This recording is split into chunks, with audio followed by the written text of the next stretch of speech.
خيركم من تعلم القرآن وعلمه تم میں بہترین شخص وہ ہے جو قرآن سیکھے اور سکھائے۔ السلام علیکم ورحمۃ اللہ وبرکاتہ۔ الحمد للہ رب العالمین والعاقبۃ للمتقین والصلاة والسلام علی سید الانبیاء والمرسلین، اما بعد رب اشرح لی صدری ویسر لی امری واحلل عقدۃ من لسانی یفقهوا قولی۔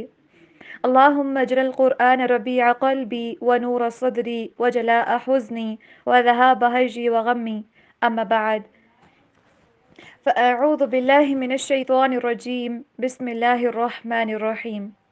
کیسی ہیں تمام اسٹوڈنٹس؟ امید ہے کہ انشاءاللہ بخیر و عافیت ہوں گی اور ایمان کی بہترین حالتوں میں ہوں گی انشاءاللہ، اور آج کی کلاس کے لیے انشاءاللہ تیار ہوں گی۔ رکوع نمبر 10 سٹارٹ کرنے جا رہے ہیں۔ اللہ سبحانہ تعالیٰ سے دعا ہے کہ جو اس سے پہلے پڑھا ہے اس کے پر اچھے طریقے سے عمل کرنے کی توفیق عطا فرما دیں، آمین ثم آمین۔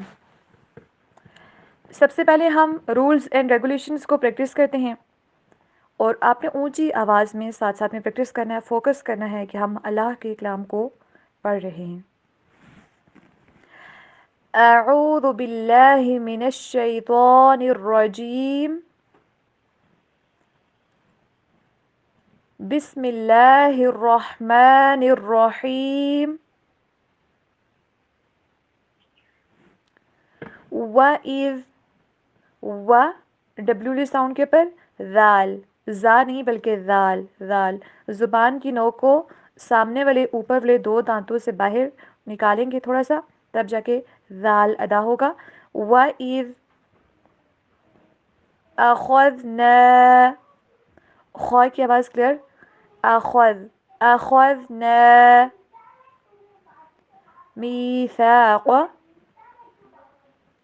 ميثاق بني إسرائيل لا تعبدون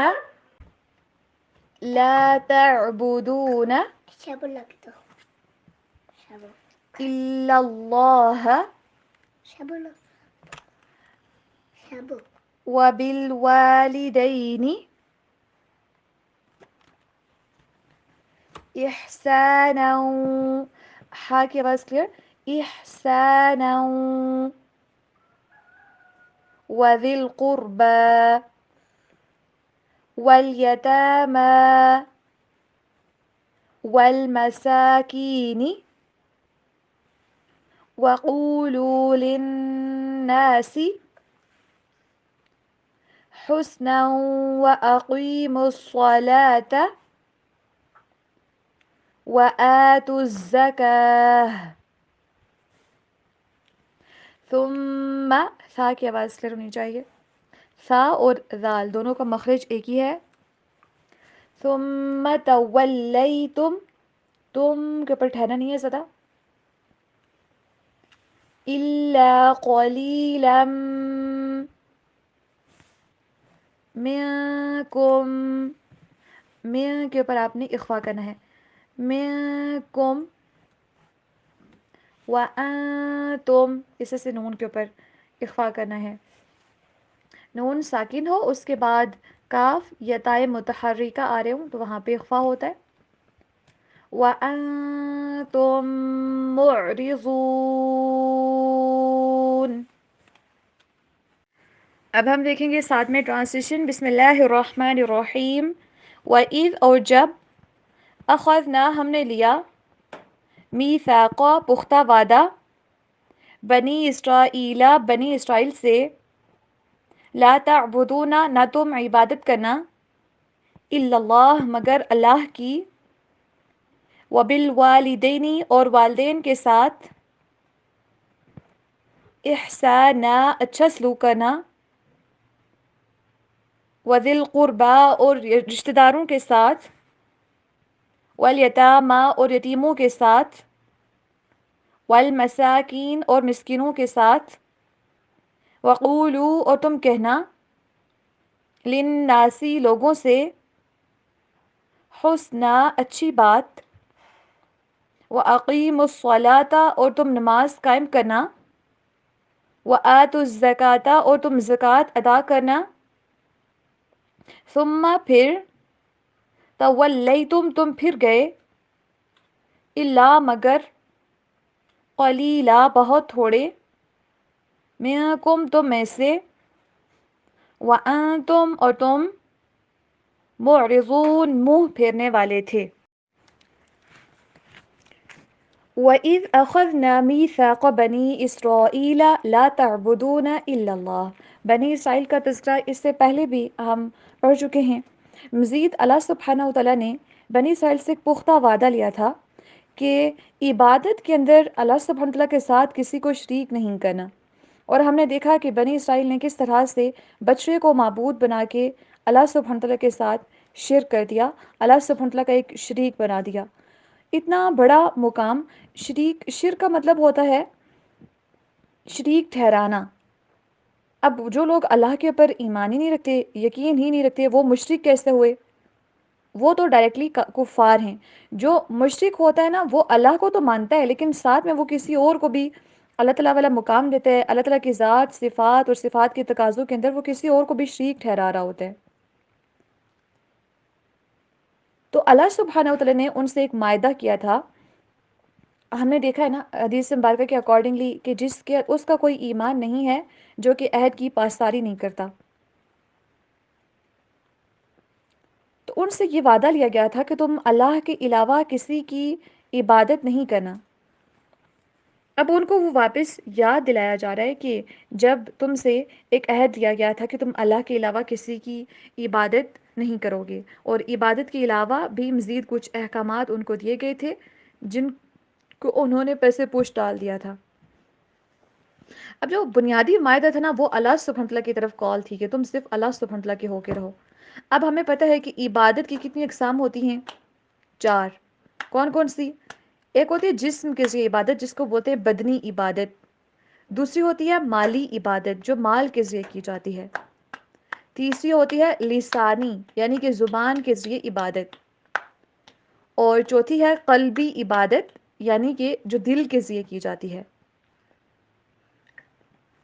اب یہ جو چاروں قسم کی عبادات ہیں نا، بدنی عبادت، مالی، لسانی اور قلبی، چاروں کی چاروں صرف اور صرف اللہ سبحانہ وتعالیٰ کے لیے ہونی چاہیے۔ ان چاروں کے اندر اللہ کے علاوہ، اللہ کے لیے تو ہوں لیکن اس کے ساتھ ساتھ اگر ہم کسی اور کو بھی شریک کر دیں تو وہ ہوگا شرک۔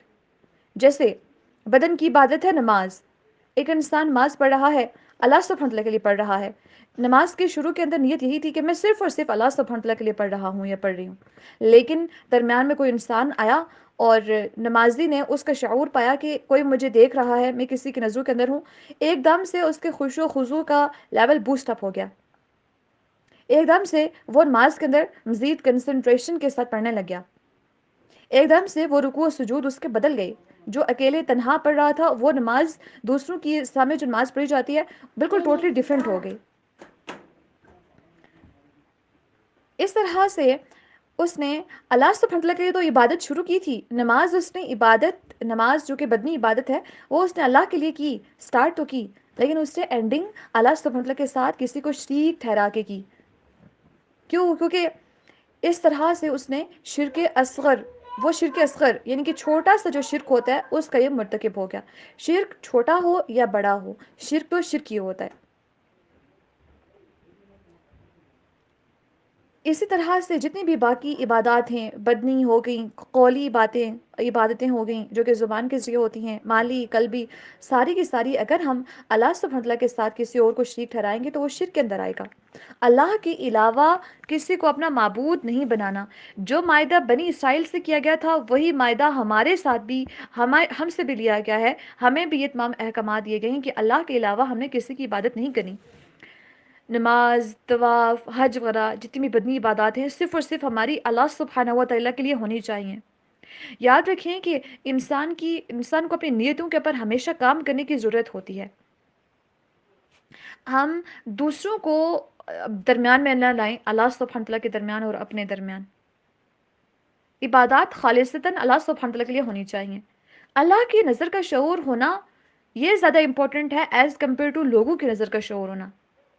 ہم اللہ کو اپنے دل کے اندر کیا درجہ دیتے ہیں کہ اگر ایک انسان ہمیں کوئی دیکھ رہا ہے ہم بڑے کانشیس ہو جاتے ہیں. ہم ایک دم سے خشوع و خضوع کے ساتھ نماز کے تمام اراکین کو ادا کرنے کی کوشش کرتے ہیں. ٹھہراؤ آ جاتا ہے کہ رات ہم بڑے اچھے انداز میں کرنا شروع کر لیتے ہیں. اور جب کوئی سامنے نہیں ہے، جب اکیلے پڑھ رہے ہیں تو لمس لم جی پڑھے جاؤ. اللہ تعالیٰ تو تب بھی ہمیں دیکھ رہے ہوتے ہیں جب کوئی انسان دیکھ رہا ہے، اور اللہ تعالیٰ تب بھی ہمیں دیکھ رہے ہوتے ہیں جب ہم تنہائی میں ہوتے ہیں. ہم نے لوگوں کے مقام کو، لوگوں کا تقوی اپنے دل کے اندر بڑھا دیا اللہ تعالیٰ کے تقوی سے. ہمارے دلوں کے اندر لوگوں کا خوف زیادہ ہونا شروع ہو گیا ایز کمپیئر ٹو اللہ سبحانہ وتعالیٰ کا خوف. ہمیں اللہ سے ڈرنا تھا اور ہم لوگوں سے ڈرنا شروع ہو گئے. تو انسان پہ جس کی مرضی کے مطابق عبادات کرنے کی کوشش کرتا ہے، جس کی مرضی کے مطابق اپنی زندگی گزارتا ہے نا، اسی کو اپنا خدا مان لیتا ہے. آج ہم نے لوگوں کو خدا مان لیا اللہ سبحانہ وتعالیٰ کو چھوڑ کے. اپنی خواہشات کو لوگ خدا مان لیتے ہیں. تو ہم نے اپنی خواہشات کو خدا نہیں بنانا، ہم نے لوگوں کو خدا نہیں بنانا، بلکہ اللہ سبحانہ تعالیٰ کی مرضی کے اکارڈنگلی زندگی گزارنی ہے اور اللہ کا حق اللہ کے پاس رہنے دینا ہے. اسی کو معبود بنانا ہے، اسی کو خدا ماننا ہے. ہماری ہر ایک عبادت، یہ تو ہم بدنی عبادت کی بات کر رہے تھے، مالی عبادت، صدقہ، خیرات، نذر و نیاز صرف اور صرف اللہ سبحانہ تعالیٰ کے لیے ہونی چاہیے. اگر ہم اس کے اندر تھوڑی سی بھی ریاکاری کو ایڈ کرنے کی کوشش کریں گے، صدقہ دے رہے ہیں لیکن ریاکاری ہو رہی ہے، اور اگر خیرات کوئی کر رہے ہیں ریاکاری ہو رہی ہے. آپ اللہ تعالیٰ کے راستے میں ایک پینسل ہی اگر خرچ کر رہے ہیں لیکن اس کے پیچھے مقصد یہ ہے کہ فلاں بندہ سوچے گا کہ اس نے نا مشکل وقت میں میری بڑی مدد کی تھی، تو جب مجھے وقت آئے گا، مجھے جب اس کی ضرورت پڑے گی تو یہ بھی میری ہیلپ کرے گا. یہ تمام کی تمام پھر تو اس کا مطلب ہے کہ آپ نے دنیا کا ریوارڈ چاہا. پھر تو ہماری نیت یہی تھی کہ جب میرے اوپر مشکل وقت آئے گا، یہ بندہ میرے کام آ جائے گا تو بس آپ کا بدلہ دنیا میں پورا ہو گیا. واٹ آر یو ایکسپیکٹنگ ان آخرہ؟ ہماری پرائیورٹی آخرت ہونی چاہیے، نہ کہ یہ دنیا. ہماری ایک ایک موو اللہ سبحانہ وتعالیٰ کے لیے ہونی چاہیے. اور زبان کی جو عبادات ہوتی ہیں، ذکر الہی ہو گیا، کسی کو حق بات کی نصیحت، کسی کو صبر کی نصیحت کر لی، جو بھی ہم زبان کے ذریعے کوئی اچھی بات کہتے ہیں، زبان کے ذریعے جو بھی اچھے اعمال کرتے ہیں، وہ ہماری زبان کی عبادات ہوتی ہیں. ہم ذکر الہی کے اندر جب ہم اذکار وغیرہ کر رہے ہوتے ہیں، اس کے اندر بھی ہم دوسروں کو شریک ٹھہرا دیں کہ یہ دیکھیں گے تو مجھے بڑا اپریشیٹ کریں گے. یاد رکھیں کہ جس بھی کام کے اندر دنیا سے تعریف چاہیے ہو یا دنیا کی تنقید سے ہم بچنے کے لیے جو کام کر رہے ہوتے ہیں، وہ سمجھیں کہ ریاکاری ہے 100%. آپ اس لیے نماز پڑھتے ہیں کہ گھر والے مجھے ڈانٹیں گے، گھر والے مجھے کہیں گے کہ یہ انسان بے نمازی ہے، یہ نماز نہیں پڑھتی ہے. گھر والوں کا تقوی زیادہ ہے ایز کمپیئر ٹو اللہ کا تقوی. گھر والوں کے خوف کے اندر آ کے نماز پڑھی، نہ کہ اللہ کے لیے. ایسی نماز کا انسان اللہ سبحانہ تعالیٰ سے کوئی اجر ایکسپیکٹ کر سکتا ہے؟ ایک انسان صدقہ اس لیے کرتا ہے کہ میرے پاس کافی زیادہ مال ہے. لوگ کہیں گے کہ اتنا زیادہ مال ہونے کے باوجود بھی اپنے آس پاس کے لوگوں کا خیال نہیں رکھ سکتا، اپنے جو اس کے سوسائٹی کے اندر غربا ہیں ان کا خیال نہیں رکھ سکتا، لہٰذا کچھ سب کو دے دیتے ہیں لوگوں کی تنقید سے بچنے کے لیے. اور دوسرا طرف یہ ہوتا ہے کہ لوگ کہیں گے واہ واہ ماشاء اللہ بڑا ہی اللہ کے راستے میں خرچ کرتا ہے، سخی ہے. ہمیں پتہ ہے نا کہ ریاکار سخی جہنم میں جائے گا نہیں، بلکہ جہنم کی آگ کا ایندھن بنے گا اور اس سے آگ کو بھڑکایا جائے گا. یہ جو ہم قرآن پڑھاتے ہیں، ہمارا پڑھانے کا مقصد اگر یہ ہے کہ لوگ ہماری تعریف کریں کہ ماشاءاللہ آپ کتنا اچھا پڑھاتی ہیں، لوگوں سے اگر ہم یہ ایک ہوتا ہے تعریف، اگر کوئی آپ کی ویسے کر لیتا ہے، ہم چاہتے نہیں ہیں اگر، اور کوئی ہماری کر لیتا ہے، اس کے اندر ہمارا کوئی اختیار نہیں ہوتا. لیکن ہماری انٹینشن یہ ہو، ہماری کام کرنے کی نیت یہ ہو کہ میں قرآن اس لیے پڑھاؤں گی یا میں قرآن اس لیے پڑھوں گی تاکہ لوگ میری تعریف کریں. تو جو لوگوں کا اپریشیٹ کرنا ہے وہ تو آپ کو مل گیا، اینڈ آخرت میں اتنے بڑے اجر سے ہم محروم ہو گئے. So we have to be very much careful about our intentions کہ what are our intentions behind our motives. ہم جو کام کر رہے ہیں اس کے پیچھے ہمارا مقصد کیا ہے؟ کام اللہ کے لیے شروع کیا تھا، اینڈنگ بھی اللہ کے لیے کی یا نہیں؟ انما الاعمال بالنیات جہاں پہ ہے، دوسری سائڈ پہ انما الاعمال بالخواتیم، ان کا خاتمہ آپ نے کس کے اوپر کیا ہے؟ اعمال کا خاتمہ بھی اچھا ہونا چاہیے. انسان دل کے اندر شیطان وسوسے ڈالتا ہے. اچھا ہم بات کو کمپلیٹ کر لیتے ہیں. قلبی جو عبادات ہوتی ہیں جیسے توکل، دل کی عبادت ہے نا. توکل ہم کس پہ کرتے ہیں؟ اپنے موبائل فونز کے اوپر کرتے ہیں، ہم اپنے آس پاس کے لوگوں کے اوپر کرتے ہیں، گاڑی کے اوپر توکل کرتے ہیں کہ یہ ہمیں پہنچائے گی، پیٹرول کے اوپر ہم کرتے ہیں، کھانے پینے کے اوپر ہم توکل کرتے ہیں کہ یہ ہوگا تو ہماری سیری اور رفتاری ہو جائے گی اور ہم زندہ رہ پائیں گے. سانسوں پہ توکل کرتے ہیں، اپنی جسم کے اوپر توکل کرتے ہیں. کچھ لوگ ہوتے ہیں جو اپنی ڈگریز کے اوپر توکل کرتے ہیں کہ میرے پاس یہ ڈگری ہے تو آئی ول گیٹ دس جاب، میرا رزق جو ہے بہت اچھا ہوگا.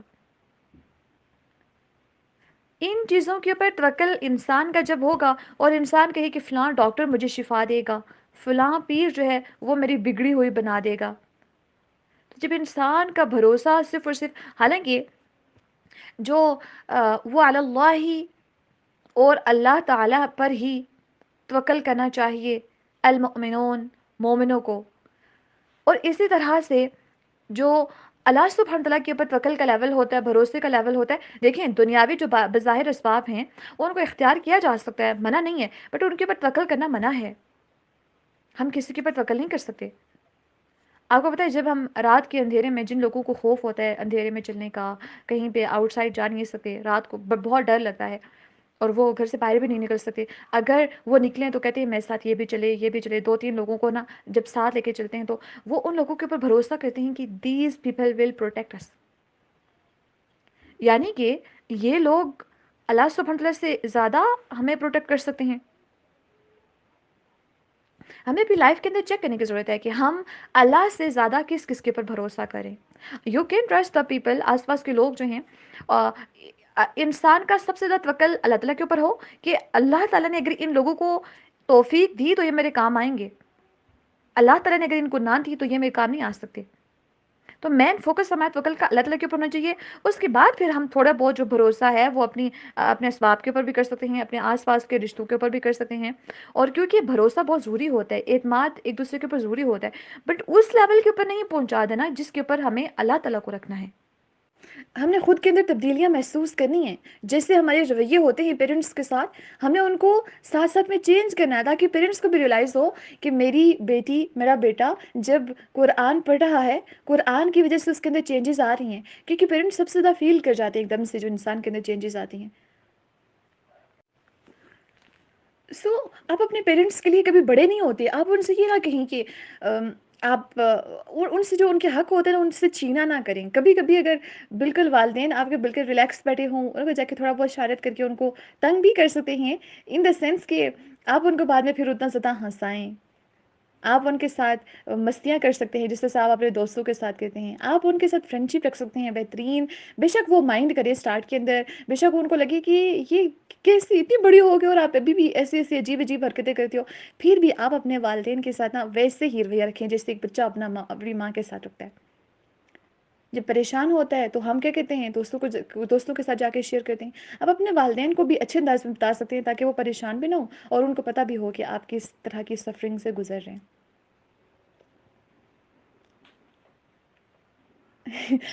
مجھے ابھی نا اپنی ماما کی ساری باتیں یاد آ رہی ہیں. میری ماما مجھے کہتی ہیں کہ میں نے ماما کو کہا نا، بلکہ ہم لوگ ساتھ بیٹھے ہوئے تھے کل پرسوں رات کے ٹائم پہ، تو بڑی اچھی ڈسکشن ہماری چل رہی تھی آپس میں. تو ماما کہتی ہیں کہ بچے جو ہیں وہ ان کو جب والدین ڈانٹتے ہیں تو وہ مائنڈ کرتے ہیں اس بات کو، ان کو برا لگتا ہے. تو ان کو برا کیوں لگتا ہے؟ میں نے کہا ماما سرکار آپ کا حکم سر آنکھوں پہ، آپ ہمیں ڈانٹا کریے. وہ ایک ماں جو کام کہتی ہے زبردستی کہ آگے یہ کام کر لیں یہ بہت بیوٹیفل فیلنگ ہوتی ہے، انسان تنگ ہوتا ہے کہ مجھے ہر کام کے لیے کیوں کہا جا رہا ہے، but this is the most beautiful feeling کہ والدین اپنی اولاد کے اوپر حق جتا رہے ہیں کہ آپ آ کے کام کرو. وہ کسی اور کو تو نہیں کہتے، محلے کے کسی بندے کو کہ آپ آ کے ہمارے کام کر دو، یا کسی لڑکی کو آواز دے کے تو نہیں کہتے نا کہ میرے یہ کام کرنا ہے، میرے گھر میں آ کے کام کرو. اب آپ کو کہتے ہیں. So we should be proud of ourselves کہ الحمد للہ ہمارے پیرنٹس ہمیں کسی کام کا حکم دے رہے ہیں، کسی کام کا کہہ رہے ہیں کہ آ کے آپ کام کریں. کبھی کبھی دل نہ بھی چاہ رہا ہو تو، لیکن اپنے پیرنٹس جب کہیں نا، ان کی بات کو مانتے ہوئے، ان کے کام کرتے ہوئے، پھر دل میں یہ سکون بھی ہو کہ اللہ تعالیٰ نے مجھے حکم دیا ہے کہ مجھے اپنے پیرنٹس کے سامنے اپنے بازوؤں کو بچھا کے رکھنا ہے، اپنے پروں کو بچھا کے رکھنا ہے، جسے وہ کہیں میں نے ویسے کرتے جانا ہے. عاجزی. والدین جنہوں نے ہمیں پیدا کیا، جن کی توسط سے ہم اس دنیا میں ہیں، ہم ان کو کچھ سمجھتے ہی نہیں ہیں. ہماری جو یونیورسٹیز کی ایجوکیشن ہے، کالجز کی ایجوکیشن ہے، وہ ہمیں اس قدر مٹیریلسٹک بناتی ہے کہ ہمیں یہ والے رشتے بھول جاتے ہیں. ہم ان رشتوں کو ویسے ویلیو نہیں دیتے. ہمیں یونیورسٹی نہیں سکھاتی کہ آپ کے والدین کس قدر آپ کی زندگی کے اندر امپورٹنس کے حامل ہیں. کچھ ایسے بچوں کو بھی دیکھا گیا ہے جو اپنے والدین کو بہت تنگ کرتی تھی. ابھی ریسنٹلی ایک واقعہ پیش آیا، لیکن ان کی والدہ کی ڈیتھ ہو گئی تو ان کے بچے بلک بلک کے رو رہے تھے. ٹھیک ہے، رونا انسان کو آ جاتا ہے، لیکن ان کی والدہ ماشاءاللہ سے اتنا صبر، الحمد للہ، اللہ تعالیٰ تیرا شکر ہے، اللہ تیرا شکر ہے، اور دعائیں دے رہی تھیں. ان بچوں کو دیکھ کے ماما نے واپس آ کے بتایا کہ دنیا میں، زندگی میں نا بہت اس کو تنگ کیا کرتی تھی، لیکن آج نہیں رہی. تو ہو سکتا ہے کہ ہمارے والدین کب تک ہمارے ساتھ ہیں، یا ہم ان کے ساتھ کب تک ہیں. دس ڈزنٹ مین کہ یہاں پہ ہماری کلاس کے اندر بہت سے ایسے اسٹوڈنٹس ہیں جن کے والدین میں سے والد نہیں ہیں یا والدہ نہیں ہیں. سو اس کا ہرگز یہ مطلب نہیں ہے کہ آپ پریشان ہوں.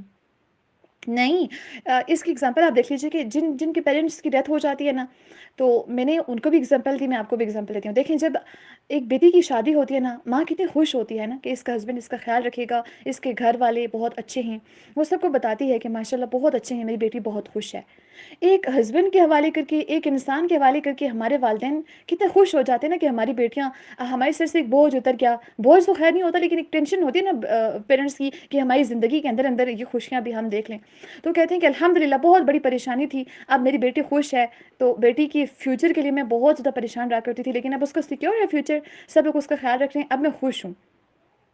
ایسے کرتے ہیں نا پیرنٹس. لیکن جب ہمارے پیرنٹس میں سے، کیا ہم یا ہمارے پیارے جب فوت ہو جاتے ہیں، تو ہم ان کو اللہ سبحانہ وتعالیٰ کے حوالے جب کر رہے ہوتے ہیں، ہم کیوں پریشان ہوتے ہیں اس قدر؟ ایک ہسبینڈ جب اپنی بیوی کا خیال رکھ سکتا ہے، تو اللہ تعالیٰ اپنے بندے کا خیال نہیں رکھے گا؟ اللہ تعالیٰ بندوں سے بہترین خیال رکھنے والا ہے. وہاں پہ فرشتے ہیں ان کا خیال رکھنے کے لیے، اللہ سبحانہ تعالیٰ ہیں خیال رکھنے کے لیے. اس دنیا کے اندر جب بیٹی کی شادی ہوتی ہے، پیرنٹس کو پتہ ہوتا ہے کہ آگے مشکلات بھی آئیں گی، اس کو پریشانیاں اٹھانی پڑیں گی، اولاد کے لیے پریشانیاں ہوں گی. ہو سکتا ہے کہ سسرال کی طرف سے کوئی پرابلم ہو جائے، یا ویسے اس کو فائنینشلی کوئی کرائسس کا سامنا ہو سکتا ہے، مینٹلی یا فزیکلی کوئی ڈیمیج ہو سکتا ہے، گر کے چوٹ آ جائے کوئی، ایسا ہوتا ہے نا. لیکن جب انسان فوت ہو جاتا ہے تو ساری کی ساری پریشانیوں سے، ساری کی ساری آزمائشوں سے وہ آزاد ہو جاتا ہے. بس یہ ٹرائلز اینڈ ٹربلیشنز اس دنیا کے اندر تھے، بس اب تو وہ سب چیزوں سے آزاد ہو گیا. تو آپ ان کے لیے دعا کیجئے، ان کی کیونکہ جب پیرنٹس کے لیے بچے دعا کرتے ہیں تو ان کے لیے صدقہ جاریہ ہوتے ہیں وہ بچے. آپ نیک اعمال کیجئے زیادہ سے زیادہ، تاکہ آپ کے پیرنٹس کو مزید اللہ تعالیٰ ان کے درجات کو بلند کرے.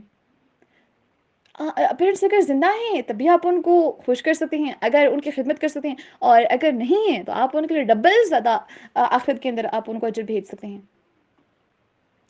So parents are such a cutest blessing of Allah subhanahu wa ta'ala in this world. ہمارا ریلیجن ہمیں یوں نہیں سکھاتا کہ آپ اپنے پیرنٹس کے ساتھ بدتمیزیاں کریں، آپ ان کے ساتھ ریلیشن شپ کو توڑ دیں. نہیں، وہ تو جب بوڑھے ہو جائیں تو ہمیں اللہ سبحانہ وتعالیٰ نے حکم دیا ہے کہ وَقُلْ رَبِّ ارْحَمْهُمَا كَمَا رَبَّيَانِي صَغِيرًا. سورہ بنی اسرائیل کی آیت نمبر 24 ہے. آپ کہیے رب ارحمہما، اے ہمارے رب ان دونوں کے اوپر رحم فرما، کما ربیانی صغیرا، جس طرح سے انہوں نے ہمیں بچپن میں پالا تھا نا جب ہم چھوٹے سے تھے، تو آپ ان کے اوپر ویسے ہی رحم کیجیے. والدین کتنے کیوٹ طریقے سے، کتنے اچھے طریقے سے بچوں کو پالتے ہیں نا. تو یا الہی آپ ان کا اس سے بھی زیادہ خیال رکھیے. ایسے اب آج کی کلاس کے بعد آپ نے اٹھنا ہے، ماما کو گلے سے لگانا ہے. اچھا پہلے شرم آ رہی ہو نا، کچھ ہوتے ہیں کیونکہ ہم نے بھی اسٹارٹ کے اندر ایسے فیزز کو دیکھا ہے کہ ماما سے بڑی شرم آ رہی ہوتی ہے کیونکہ وہ اتنا کلوز والا بانڈ نہیں نہ ہوتا یا اپنے پیرنٹس سے. تو آپ ان کو کہیں ماما آج نا میں نے کلاس کے اندر میں نے سیکھا ہے کہ پیرنٹس کا کتنا زیادہ مقام ہے اور کس قدر میں نے. اچھا ان کو یہ بھی بتائیے کہ میں نے آپ کی بڑی نافرمانیاں کی ہیں اور کبھی کبھی آپ کام کا کہہ دیتی ہے تو میں بڑی الجھن ہوتی تھی، لیکن آج کی بات ہے انشاءاللہ جب بھی آپ کوئی کام کہیں گی میں ویسے ہی فوراً سے کر دیا کروں گی انشاءاللہ. اس سے اپنے والد کو بھی بتائیے کہ آج کے بعد نا میں انشاءاللہ آپ کا خیال رکھوں گی. آپ اپنے والد کا بھی خیال رکھ سکتے ہیں، والدہ کا بھی خیال رکھ سکتے ہیں. جب وہ بیمار ہوں آپ ان کے پاس بیٹھ جائیں. اچھا جب وہ کام کر رہی ہوں والدہ آپ جا کے ان کے ساتھ ساتھ میں ہیلپ کروا دیں، کیونکہ کچھ لوگ ہوتے ہیں نا جن کو جو گھر کے کام بالکل نہیں کر رہے ہوتے، بٹ سم ٹائمز آپ کو اپنی والدہ کی ہیلپ کے لیے چلے جانا چاہیے اگر بالکل بھی آپ کوئی کام نہیں کریں. اور اگر جو بالکل کمپلیٹلی کام کرتے ہیں ان کا تو لیول ہی ایک الگ ہے نا کہ وہ والدین کا ہاتھ بٹا رہے ہوتے ہیں ہر ایک کام میں. آدھے کام وہ کر رہے ہوتے ہیں، آدھے ان کی والدہ کر رہی ہوتی ہیں. چاہے وہ اس میں ریسٹرکشن نہیں ہے کہ صرف فیمیل سے کریں، میلز بھی کام کر سکتے ہیں اپنے والدہ کے ساتھ اپنے والد کے ساتھ نا. آپ اپنی جیسے سے ایک بچی ہے وہ اپنے والد کی بھی ہیلپ کر سکتی ہے، والدہ کی سے بچہ بھی دونوں کی ہیلپ کر سکتا ہے. ایسا نہیں ہے کہ وہ صرف والد کا سہارا بنے گا والدہ کو چھوڑ دے گا، نہیں، دونوں کا خیال رکھنا ہے. تو آج کی کلاس کے بعد آپ نے جانا ہے اپنے پیرنٹس کے پاس، جو ابھی جا سکتے ہیں، اور جو نہیں جا سکتے تو آپ بیٹھ کے روئیے گا ہائی میں کاش اپنی مما کے پاس ہوتی. تو ابھی میں ان کو بتا سکتی کہ I am so much happy کہ میری والدہ میرے پاس زندہ ہیں، ایک وجود، ایک خوبصورت سا وجود میرے سامنے بیٹھا ہے اور میں اس کے ساتھ بات کر سکتی ہوں، اس کو بتا سکتی ہوں کہ آپ کی میرے دل کے اندر کتنی زیادہ ویلیو ہے. مجھ سمیت میں نے بھی انشاء اللہ تعالیٰ جانا ہے اور آپ بھی جائیے. اور آگے سے پھر ہنسیں گے بھی سارے کہ آج کیا ہو گیا اس کو. اور اس طرح سے کسی کو ڈانٹ بھی پڑے گی. ہاں پتا مجھے جو ابھی تو ہگیاں وگیاں دے رہی ہو لیکن تھوڑی دیر کے بعد ہمیں پتہ چلے گا جب ہماری بات ہی سنو گی نا پھر دیکھیں گے ہم. ابھی تو تھوڑے دن کے لیے تھوڑے ٹائم پہ ایمان بوسٹ اپ ہوا ہے. So we have to enjoy the company of our parents. We have to enjoy. Literally یہ ایسی بلیسنگ ہے پتہ نہیں کب ہم سے کھو جائے یا ہم ان سے کھو جائیں. تو ہمیں اس کمپنی کو انشاءاللہ تعالیٰ انجوائے کرنا ہے. اور اسپیشلی جو سب سے زیادہ حسن سلوک کا مستحق کون ہے نا، نبی اکرم صلی اللہ علیہ وسلم سے جب پوچھا گیا تو نبی اکرم صلی اللہ علیہ وسلم نے فرمایا کہ تمہاری ماں. دوبارہ پوچھا کون؟ پھر فرمایا تمہاری ماں. پھر پوچھا کون؟ پھر پوچھا تمہاری ماں. اور پھر چوتھی مرتبہ پوچھنے کے اوپر فرمایا کہ تمہارا باپ. تو والدین جب ہم بچے تھے والدین ہمیں بچوں کی طرح ٹریٹ کرتے تھے. سم ٹائمز آپ کو بھی اپنے والدین کی آپ کو اپنی امی کی امی بننا پڑتا ہے، اپنے بابا کی بابا بننا پڑتا ہے. کیسے کہ جس طرح سے بچوں کو ٹریٹ کرتے تھے وہ ہمیں بچپن میں نا ویسے ہمیں ان کو ٹریٹ کرنا پڑتا ہے. اچھا آپ بیٹھیں میں آپ کے سارے کام کر دیتی ہوں، آپ بیٹھیں میں آپ کو کھانا یہاں پہ لا کے سرو کر دیتی ہوں، آپ بیٹھے میں آپ کو یہاں پہ ہاتھ دھلاتی ہوں، آپ کو میں ٹاول لا کے دیتی ہوں. اچھا آپ بیٹھے میں آپ کو سر میں کنگھی کر دیتی ہوں، آپ بیٹھے میں آپ کو سر میں مالش کر دیتی ہوں، آئلنگ کر دیتی ہوں آپ کے بالوں کے اندر. تھک گئی ہوں گی میں آپ کا سر دبا دیتی ہوں. آپ کے چپل جو ہے نا وہ شاید چل کے بہت گندے ہو گئے، کچن میں کام کرتی ہے نا چیزیں گرا کے گندے کیے گئے، میں آپ کے چپل دھو کے دے دیتی ہوں. چلیں جی جائیں واش روم کے اندر یا باہر برش لے کے بیٹھیں، صابن لے کے بیٹھیں اور اس کے بعد نا اپنی والدہ کے چپل دھوئیں اور کیوٹ سے پیارے کر کے دھو کے نا پھر ان کو لا کے دیں ماما اب آپ پہن سکتی ہیں اپنی چپل. پھر ان کو کہیں ماما دیکھا ہے نا میں نے آپ کو چپل دھو کے دیے. تو بعد میں پھر ان کو بتائیں گی، ان کو امپورٹنس کا احساس دلائیں گے. You are the most important blessing in this world for me. تو آپ ہمارے لیے بہت امپورٹنٹ ہیں. ان کو امپورٹنس جب اس کا احساس ہوگا نا وہ پھر خوش ہوں گے ہمارے والدین اور ہمارا رب خوش ہوگا کیونکہ والد کی رضا میں رب کی رضا ہے. ہم کیا کرتے ہیں اپنے چپلوں کو ہم بڑے اچھے سے دھو رہے ہوتے ہیں بار بار. کبھی آپ کو خیال ہے کہ میرے والد نے جو چپل پہنے ہوئے ہیں اس کو بھی میں دھو لوں. اچھا آج نا جیسے والدہ ہمارے کپڑے دھو رہی ہوتی ہیں تو ہم سب کے بابا کے ماما کے دونوں کے جا کے ہم چپل نہیں دھو سکتے کہ ہم آپ کو نا چپل پیارے کر کے کیوٹ کر کے نا آپ کو دیتے ہیں پھر آپ پہنیے گا. پھر کبھی ان کو بٹھائیں مما ادھر بیٹھیں آپ چیئر کے اوپر اور میں آپ کے پاؤں دھلاتی ہوں. پھر ان کے پاؤں کو اچھے طریقے سے آپ دھلائیں، ان کے پاؤں کے نیلز آپ کٹ کر دیں. یہ کام ہم کر سکتے ہیں نا. آپ ان کو چیئر کے اوپر بٹھائیں، خود بالکل نیچے بیٹھیں، بالکل زمین کے اوپر بیٹھیں نا، خود کو بچھائیں نیچے بیٹھیں خود.